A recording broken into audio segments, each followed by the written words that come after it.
Bob Weir, the legendary founding member, rhythm guitarist and vocalist of the Grateful Dead, has died at the age of 78, his family announced on the 10th of January 2026.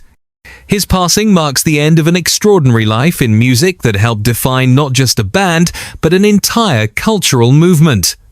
Weir was born on the 16th of October 1947 in San Francisco and grew up in nearby Atherton, where his affinity for music took root at a young age. At just 17, he joined a fledgling group called the Warlocks, alongside fellow Bay Area musicians, soon renamed the Grateful Dead, a band that would go on to become one of the most influential and beloved acts in rock history. From the earliest days of the Dead, Weir's distinctive rhythm guitar style and warm expressive vocals were essential to the band's sound.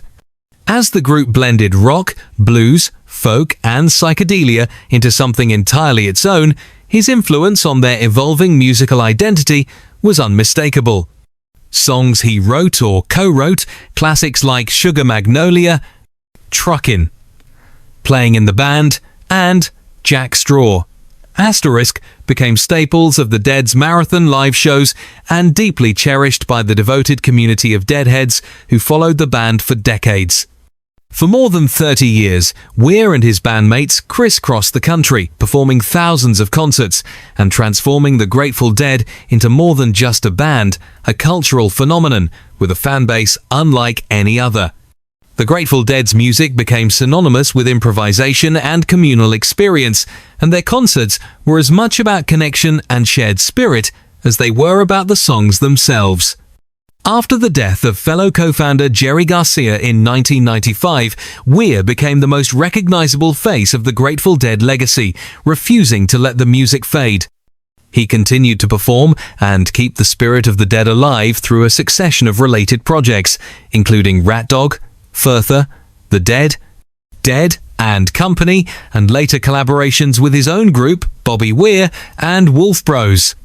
In 2025, just months before his death, he and Dead and Company celebrated the 60th anniversary of the band's music with a series of triumphant concerts at San Francisco's Golden Gate Park, performances that became a profound testament to his enduring passion and resilience. Weir's later years reflected the same fearlessness that had driven his career. In July 2025, he was diagnosed with cancer, but he continued to make music and perform, embodying a spirit of creativity and determination that characterized his life.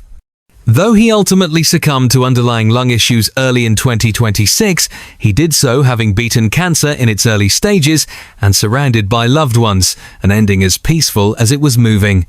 Throughout his life, Weir's contributions to music were recognized with numerous honors, and his influence extended far beyond record charts or concert halls.